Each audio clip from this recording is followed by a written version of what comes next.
Welcome everyone. तो आज की क्लास में हम communication in cultural context discuss करेंगे।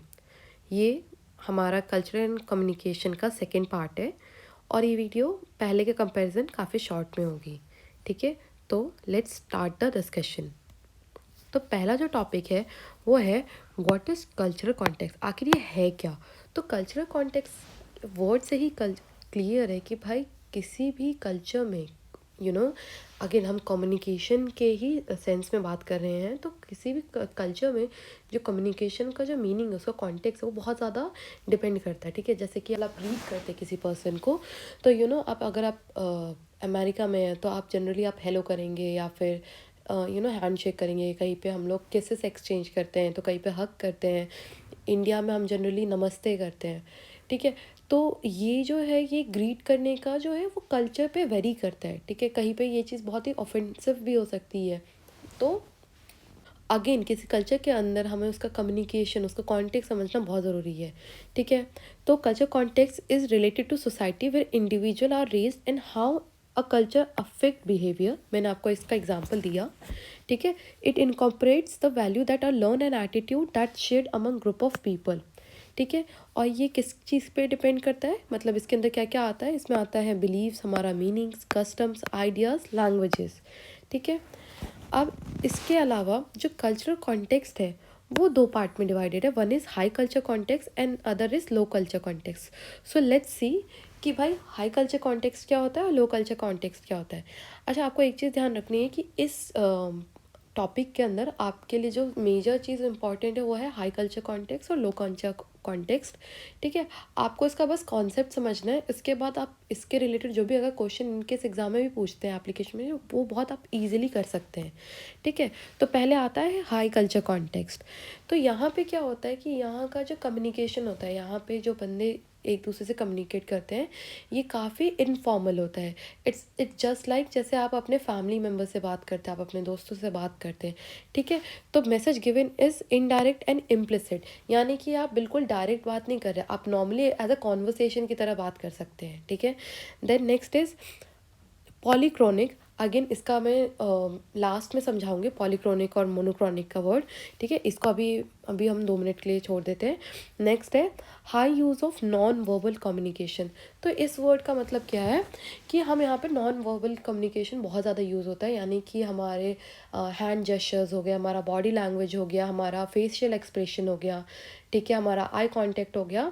तो ये बहुत ज़्यादा यहाँ पे रोल प्ले करता है हमारे हाई कल्चर कॉन्टेक्स्ट के अंदर। नेक्स्ट पॉइंट है लो रेजिलियंस ऑन रिटन कम्युनिकेशन। इस वर्ड का मतलब क्या है कि भाई आप कोई भी बात, कोई भी प्रोमिसेस है, आपको यहाँ पे डॉक्यूमेंटेशन की ज़रूरत नहीं है।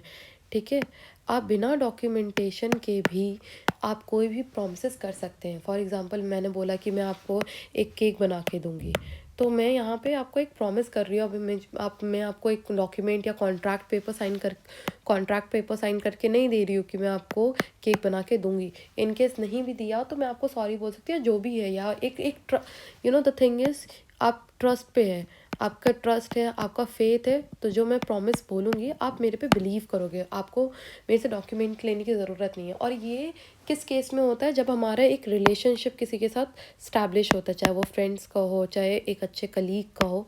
ठीक है, नेक्स्ट है लॉन्ग टर्म रिलेशनशिप। अगेन यहाँ पे हाई कल्चर कॉन्टेक्स्ट के अंदर जो रिलेशनशिप होता है लॉन्ग टर्म। अगेन आप किसी एक्वेंटेंस या फिर किसी स्ट्रेंजर को जाके आप प्रॉमिस नहीं करेंगे कि आप मुझे 50 रुपीज़ दे दो, मैं आपको कल को ला के वापस कर दूँगी। कोई भी आप पे ट्रस्ट नहीं करेगा। क्यों? क्योंकि वो बंदा आपके लिए स्ट्रेंजर है।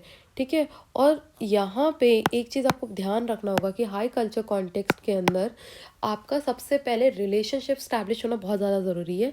नेक्स्ट है relation are more important than schedule. ठीक है, अगेन वही हमारा जो अनऑफिशियल, आप एक वर्ड समझ लीजिए कि हाई कल्चर कॉन्टेक्स्ट का मतलब है अनऑफिशियल। ठीक है, समथिंग विच इज़ अनऑफिशियल और मे बी अनप्रोफेशनल। ठीक है, काइंड ऑफ अनप्रोफेशनल। ठीक है, and strong distinction between in group and out group. तो यहाँ पे आपका there is a strong distinction.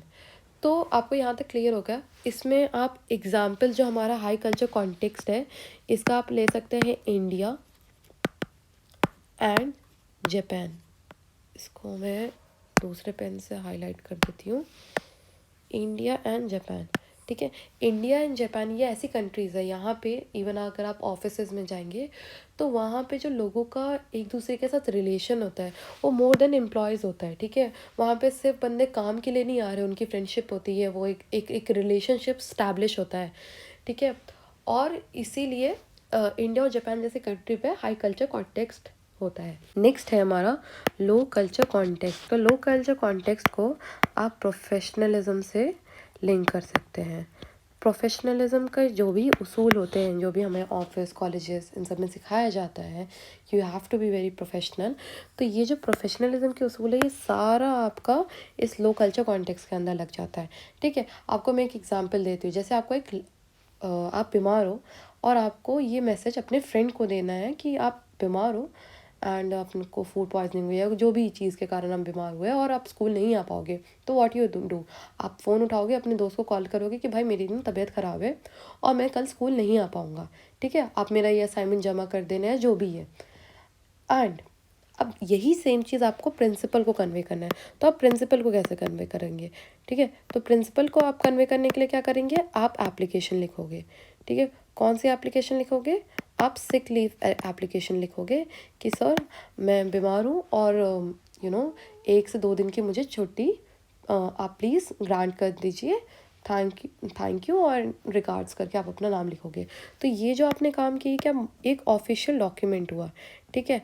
अब प्रिंसिपल को आपसे ठीक है, आप कंसर्न होंगे, अगेन आप उनके स्टूडेंट है, बट अगेन ये बहुत ही ज़्यादा फॉर्मल रिलेशन है, ठीक है। वो प्रिंसिपल है, वो स्टूडेंट है, उससे ज़्यादा उनका कोई आपसे लेना देना नहीं है, ठीक है। तो यहाँ पे direct and simple clear message exchange होगा, ठीक है। यहाँ पे अब वो प्रिंसिपल तुमसे आके नहीं बात करने वाला है, यहाँ पे आपने बस बताया कि हमें लीव चाहिए, वो ग्रांट कर देंगे, साइन हो गया और ये आपका मैसेज उन्हें मिला और उन्होंने अपना फीडबैक दे दिया। नेक्स्ट है lace use of non verbal communication.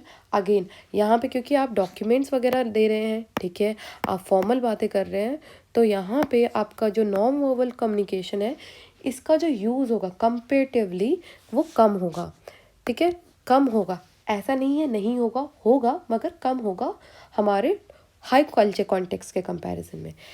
Okay, तो नेक्स्ट है high reliance on written communication. इस पॉइंट का मतलब क्या है, इस पॉइंट का मतलब ये है कि जो हमारा रिटन कम्युनिकेशन है इसके ऊपर हम कुछ ज़्यादा ही फोकस देंगे, ठीक है। जैसे मैंने बोला कि भाई आपको प्रिंसिपल को मैसेज देना है कि आप स्कूल नहीं आ पाएंगे, तो उसके लिए आप क्या करेंगे, आप अगेन लीव एप्लीकेशन देंगे। अगर आप ऑफिस में आप अपने बॉस से छुट्टी लेना चाहते हैं तो आप एक एप्लीकेशन लिखेंगे कि भाई मैं नहीं आ सकता, किस रीज़न से, एक ऑफिशियल डॉक्यूमेंट होना चाहिए।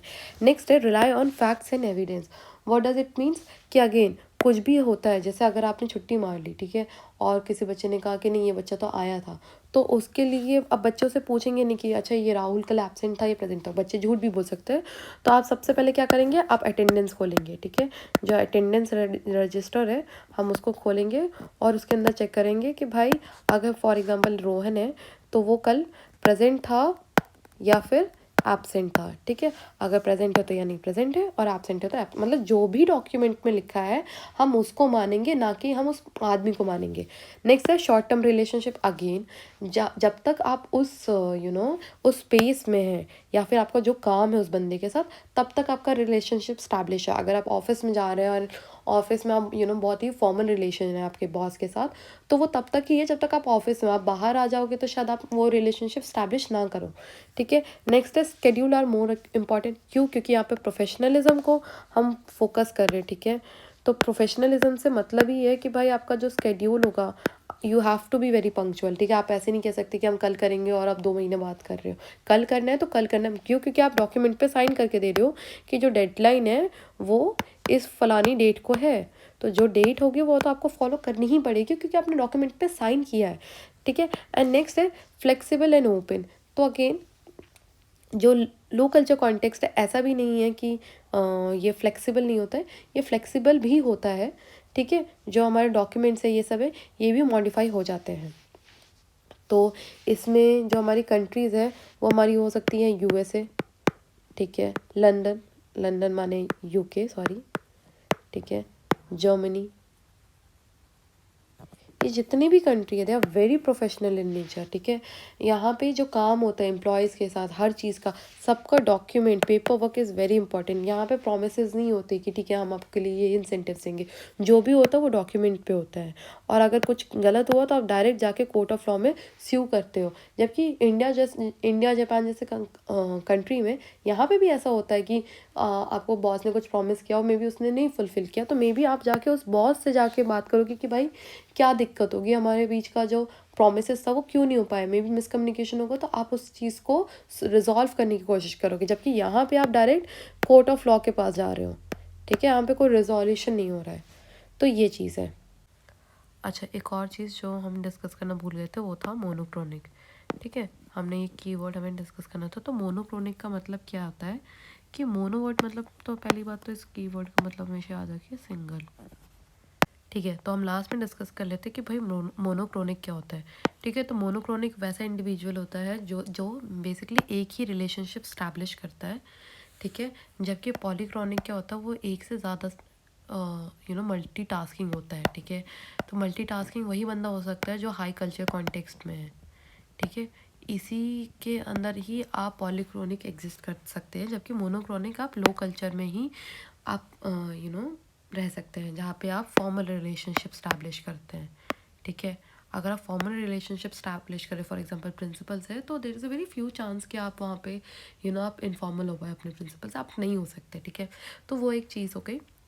इसके अलावा दैट्स इट। ये हमारे रेफरेंसेस और रिसोर्सेज हैं, इनकेस आप डिटेल में पढ़ना चाहें, ऑल्दो ये काफ़ी ज़्यादा मोर देन इनफ है, ठीक है।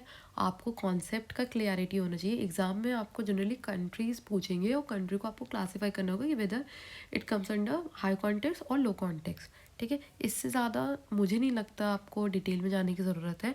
बट अगेन आपको अगर इंटरेस्ट है, आप इस टॉपिक के बारे में पढ़ना चाहें तो आप पढ़ सकते हैं, ठीक है।